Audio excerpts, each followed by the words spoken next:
اعوذ باللہ من الشیطان الرجیم بسم اللہ الرحمن الرحیم۔ فاطمہ زہرا اسلام اکیڈمی کے پیارے ناظرین، السلام علیکم ورحمۃ اللہ وبرکاتہ۔ ہماری آج کی ویڈیو کا موضوع ہے ابو لہب کا قصہ، نبی کریم صلی اللہ علیہ وآلہ وسلم کی ولادت۔ ابو لہب نبی کریم صلی اللہ علیہ وآلہ وسلم کے 11 چچاؤں میں سے ایک تھے۔ حضرت محمد صلی اللہ علیہ وسلم کی ولادت سے قبل ہی نبی کریم صلی اللہ علیہ وآلہ وسلم کے والد ماجد کا انتقال ہو چکا تھا۔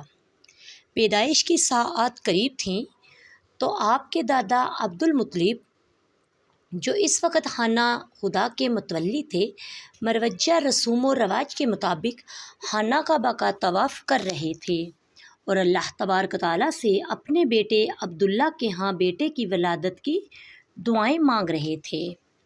اسی دوران ان کی لونڈی نے انہیں پوتے کی ولادت کی خبر دی تو حضرت عبد المطلب بھاگے بھاگے گھر گئے اور اپنے پوتے کا نام محمد رکھا اور اسے گود میں لے کر خانہ کعبہ پہنچے اور نومولود کی دراز عمری کی دعائیں مانگنے لگے۔ بائنا اسی وقت ابو لہب کی لونڈی اپنے آقا کو بھتیجے کی ولادت کی خبر دینے پہنچی۔ لونڈی کو انعام و اکرام دینے کے لیے ابو لہب نے جب جیب میں ہاتھ ڈالا لیکن جیب خالی تھی تو اس نے لونڈی کو مخاطب کرتے ہوئے کہا کہ تم نے مجھے اتنی بڑی خوشخبری سنائی ہے کہ میں تمہیں انعام و اکرام کے طور پر آزاد کرنے کا اعلان کرتا ہوں۔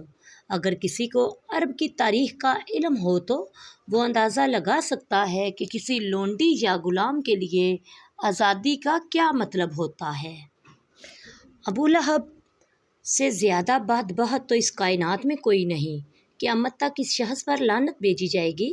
اللہ تعالیٰ نے قرآن پاک میں اس کو متعین کر دیا کہ اس پر لعنت ہوگی، کیونکہ اس نے نبی کریم صلی اللہ علیہ وآلہ وسلم کو ساری زندگی بڑا ہی تنگ کیا۔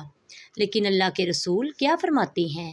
آپ فرماتے ہیں کہ جب میں معراج پر گیا تو میں نے دیکھا کہ پیر سوموار کے دن ابو لہب کا عذاب اتنا کم کر دیا جاتا ہے، اگر صرف اس کے پاؤں آگ چھوتی ہے اور پھر اس کو ایک ہتھیلی میں پانی پلایا جاتا ہے۔ ہر سوموار والے دن ابو لہب کو پانی پلایا جاتا ہے۔ وہ شخص جس کو اللہ تعالیٰ نے دوزخ میں بھی پانی پلایا ہے وہ ابو لہب ہے، جس پر ہم لعنت ڈال رہے ہیں، اور اس کو بھی اللہ پانی پلا رہا ہے کیونکہ اس نے نبی کریم صلی اللہ علیہ وآلہ وسلم کی آمد کی خوشی میں اپنی لونڈی کو آزاد کیا۔ بس یہ ایک کام تھا کہ ابو لہب کا جس پر قیامت تک اس کو لعنت ہوئی، لیکن اس ایک عمل اچھا ہونے کی وجہ سے اس کو دوزخ میں بھی پانی مہیا کیا جاتا ہے کہ محمد سے وفا تو نے تو ہم تیرے ہیں، یہ جہاں چیز ہے کیا لوح و قلم تیرے ہیں، وما علینا الا البلاغ المبین۔ السلام علیکم ورحمۃ اللہ وبرکاتہ۔